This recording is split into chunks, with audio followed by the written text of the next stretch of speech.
યોનિના બંધનમાંથી જો છૂટવું હોય ને તો આ માનવ તન એવું અમૂલક છે કે જેની અંદરથી તમે 1,84 યોનિઓના બંધનમાંથી છૂટી શકો. કારણ કે માનવ તન દ્વારા જ તમે એક પરમાત્મા કોણ છે ને એની ઓળખાણ કરી શકો.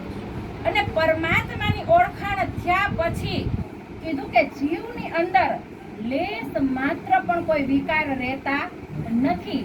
અને એ વિકારોથી કીધું કે પરે જીવ થઈ જાય અને પાર બ્રહ્મના સ્વરૂપને જાણી લે ત્યારે કીધું કે જીવના આવાગમનનો ફેરો ટળી શકે.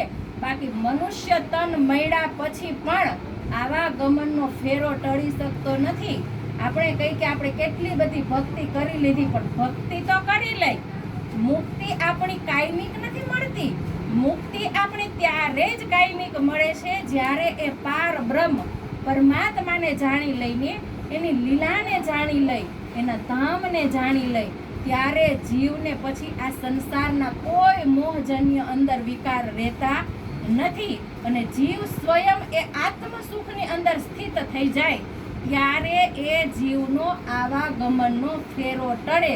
બાકી ત્યાં સુધી જીવનો આવાગમનનો ફેરો પણ ટળતો નથી.